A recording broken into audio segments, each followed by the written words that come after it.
ताकत का एहसास कराने की आवश्यकता है। कौन मौलाना हैदराबाद से बोलता है, कौन कहां से बोलता है, इसलिए बहुत चिंता मत करिए, क्योंकि बकरे की अम्मा कब तक खैर मनाएगी आप देखते रहिए। बस बहुत दिन चलेगा नहीं ये। उन सबको मालूम है कि आने वाला समय और आने वाला दिशा क्या होने जा रही है।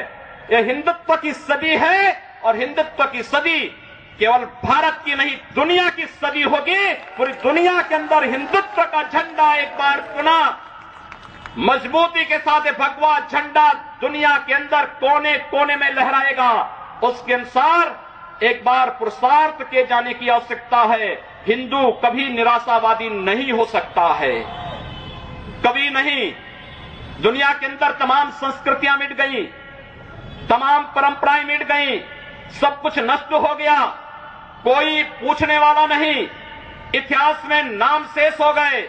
लेकिन इतनी विपत्तियों के बावजूद, हजारों हमलों को झेलने के बावजूद, तमाम षड्यंत्रों के बावजूद, अंदर और बाहर दोनों से हमलों को जूझते हुए भी अगर सनातन हिंदू धर्म मजबूती के साथ खड़ा है तो वह किसी के बल पर नहीं, इस जनता की ताकत के बल पर है। और जब तक आस्था सनातन हिंदू धर्म के प्रति आप सबकी बनी रहेगी, भारत माता के प्रति आपकी बनी रहेगी, दुनिया की कोई ताकत आपका बाल बांका नहीं कर पाएगा।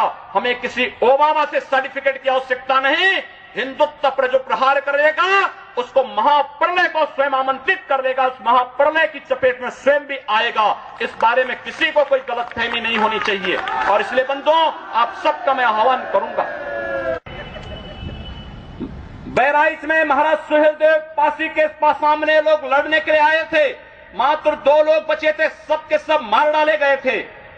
और 1971 में 95,000 पाकिस्तानी कायरों को किस तरीके से मुर्गा बना करके नाक रगड़ने के लिए मजबूर कर दिया गया था भारत के बहादुर जवानों के द्वारा। और अगर इसके बाद भी आंखें नहीं खुलती हैं तो एक बार पुनः देख लें अपनी ताकत को। मैं तो यही कहूंगा, अंत में मुझे केवल यही कहना है कि बहुत महत्व मत दीजिए, ये हैदराबादियों को बहुत महत्व मत दीजिए, ये सब मौलानाओं को बहुत महत्व देने की आवश्यकता नहीं। दुनिया के अंदर जहां भी जाएंगे शक की निगाहों से देखे जाएंगे। भारत का संत दुनिया के अंदर कहीं भी जाता है सम्मान की निगाहों से देखा जाता है। पूरी दुनिया के अंदर जहां भी भारत की संत परंपरा जाती है। सिंगापुर में मैं गया, मैं देर में पहुंचा, जब एयरलाइंस में बैठने के लिए हुआ तो उसने मेरे कपड़े देखे और सबसे आगे की सीट में बैठे हुए लोग वो खड़े हो गए, वो मुझे बुलाने लगे कि आप आगे। मैंने कहा नहीं, मेरी सीट पीछे।